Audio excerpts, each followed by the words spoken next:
to TV5 news channel. Secunderabad cantonment Lakshminagar పికెట్లో జరిగిన బహిరంగ సభలో కేసీఆర్, టీఆర్ఎస్, బీజేపీ నేతలపై రేవంత్ రెడ్డి మాట్లాడిన తీరును ఖండిస్తూ బీఆర్ఎస్ నేతలు ఘాటుగా సమాధానమిచ్చారు. మరి రాజశేఖర రెడ్డి కార్యాలయంలో ప్రెస్ మీట్ నిర్వహిస్తూ సీఎం రేవంత్ రెడ్డి మాట్లాడిన తీరును ఖండిస్తూ సమాధానమిచ్చారు. బీఆర్ఎస్ నాయకులు మాట్లాడుతూ నివేదికకు ప్రజల నుంచి మంచి స్పందన లభిస్తుందని, ఆమె ఎమ్మెల్యేగా గెలుపొందడం ఖాయమని, ఆమెకు అండగా మేమున్నామని అన్నారు.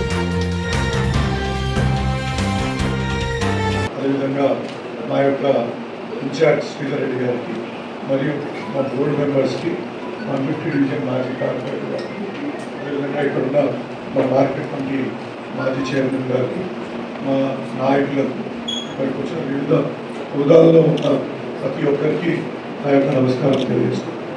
ముఖ్యంగా రెండోసారి మన ముఖ్యమంత్రి రేవంత్ రెడ్డి గారు కంటోన్మెంట్కి వచ్చిందంటే వాళ్ళు ఎంత భయాందోళనకు గురవుతున్నారో వాళ్ళ అభ్యర్థి విషయంలో ఇది తేటతెల్లం అవుతుంది.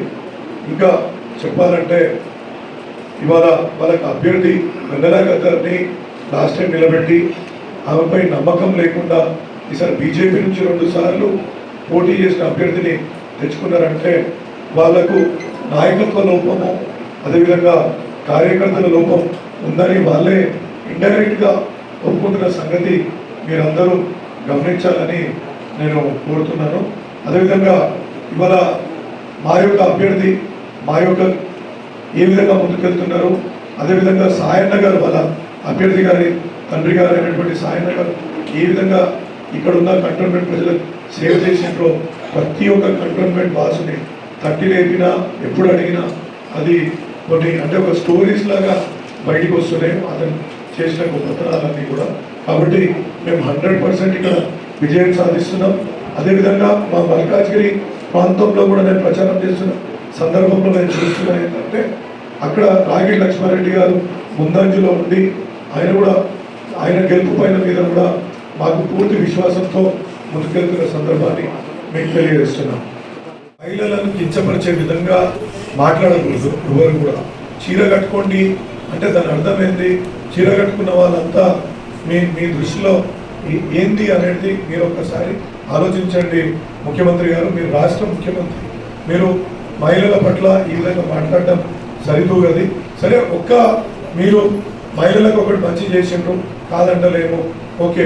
బట్ మీరు ఇవాళ 200 యూనిట్ల కరెంటు ఫ్రీ అన్నారు, అది అమలైందా? ఇలా రైతులకు 2 లక్షల రుణమాఫీ అన్నారు, అది చేశారా? ఇలా సిలిండర్ ఇప్పిస్తా అన్నారు, సిలిండర్ 500 రూపాయలకే సిలిండర్ అన్నది ఇక్కడ ఎవరికైనా ఆ సిలిండర్ 500 రూపాయలకు అందుబాటులోకి వచ్చిందా? మీరు పెన్షన్లని 2000 నుంచి 4000కి చేస్తా అన్నారు, మీరు చేశారా? మరి మీరు కూడా ఆలోచించాలా? ఇప్పుడు ఒక వ్యక్తిని, ఒక కేటీఆర్ గారిని, ఐటీలో ఒక ప్రపంచం సృష్టించిన కేటీఆర్ గారిని ఆ విధంగా అంటున్నారు. చీర కట్టుకోండి అని ఒక మొగాయనని ఆ విధంగా అని, అమ్మాయిలని అంటే మహిళా లోకాన్ని కించపరిచే విధంగా మీరు మాట్లాడుతున్నారు. మరి మీరు ఏం చేసిండ్రు? మీరు కంటోన్మెంట్కి ఎంపీగా కూడా పోటీ చేశారు కదా, మీరు ఏం చేసిండ్రు? ఇక్కడ పోటీ చేసి గెలుపొందారు, మీరు ఇక్కడ కంటోన్మెంట్కి ఏమైనా చేసిండ్రా? మీ యొక్క అంటే కంటోన్మెంట్లో పేరుకపోయిన కనీసం ఆ యొక్క ట్యాక్సెస్ని ఏమైనా ఇప్పించిండ్రా మీ హాయంలో? ఒక్కటి చెప్పండి, మేము కూడా ఒప్పుకుంటాం. అప్పుడు మీరు కూడా గొప్పవాళ్ళు, మీ పేరు మీద ఓట్లు వేయవచ్చు అనేసి నిన్న రేవంత్ రెడ్డి గారు చెప్పగానే చెప్పాడు. మీరు ఆ వీడియో చూడండి, 1,00,000 ఓట్లతోటి సునీతమ్మ గెలుస్తున్నాడు, 25,000తో గెలుస్తామని చెప్పేసి గణేష్ గారు చెప్పిండు. 1,00,000 అని ఎలా మాట చెప్పాడు. ఒకటోసారి, రెండోసారి, మూడోసారి 25,000 చెప్పినాడు. పైసా ఎందుకు చెప్పలే? ఆ నామతం చెప్పిన మాట అది కూడా 25 అన్నాడు. నమ్మకం లేదు పైసా. నేను గంటపల్లి చెప్పినాం, ఆయన 1,00,000 ఒకటోసారి, రెండోసారి లాగా 3 సార్లు 5 సార్లు చెప్పిండు. ఆ గణేష్ గారు చెప్పలే. ఎందుకు చెప్పలే? ఊడిపోతున్నాడు పైసా. కాబట్టి ముఖ్యమంత్రి గారు చెప్పలే. నెంబర్ 1. ఎంతమందాలు అంత సీనియర్ పార్టీకి వెళ్ళాలన్నా మీరు చెప్పండి. ఇప్పుడు మహేందర్ రెడ్డి చీఫ్ విప్పుడా? మహేందర్ రెడ్డి ఇప్పుడా? చీఫ్ ఇప్పుడు ఆయన ప్రసంగంలో చెప్పినా లేదా? అంటే నువ్వు ఇంతమంది అధికారం ఉందని చెప్పు, అబద్ధం కదా ముఖ్యమంత్రి అబద్ధాలు ఆడతాడు. నేనే చూసిన వీడియో, ఆ వీడియో మీరు చూసినా? అవునా? ఉందా చీఫ్ విప్ అని నాడు కదా ఇక అట్లా అవును అది చూడండి మా ఉపయోగ చెప్తున్నాడు మా సార్ ఇద్దరు కదా మందికి పుట్టిన బిడ్డలన్నీ మాయే ఎక్కువ కదా. మేము ప్రజల్ని నమ్ముకున్నాం, వాళ్ళు డబ్బు సంచులను నమ్ముకున్నారు, అధికారాన్ని నమ్ముకున్నారు. ఇవాళ కంటోన్మెంట్లో ఉన్నటువంటి లక్షలాది మంది ఎస్సీ ఎస్టీ బీసీ మైనారిటీ సంపన్న వర్ణాలు ఇలా బీఆర్ఎస్ పార్టీ వెంబడి ఉన్నాయి. పోయిన 10 సంవత్సరాల కేసీఆర్ పాలనకు ఈ 4 సంవత్సరాల కాంగ్రెస్ పాలనకు తేడాను స్పష్టంగా గమనించారు ప్రజలు. అప్పుడు కరెంటు పోతే ఇలా కరెంటు కట్లు ఉన్నాయి, నీళ్ళ సమస్య అప్పుడు లేదు, ఇలా నీళ్ళ సమస్య వచ్చింది. గ్రామాల్లో రైతులు పట్టించుకునే వాడు లేడు, మా ప్రభుత్వం చివరి కింద వరకు ఉన్నది. కాబట్టి మేము ప్రజలు నమ్ముకున్నాం, వాళ్ళు డబ్బు సంతుల్ని అధికారం నమ్ముకున్నాం. మా నాయకుల మీద ఒత్తిడి తీసుకొస్తూ ఉన్నారు, ఫోన్లు చేస్తూ ఉన్నారు, పోలీస్ కేసులు పెడదామని భయపడుతున్నారు.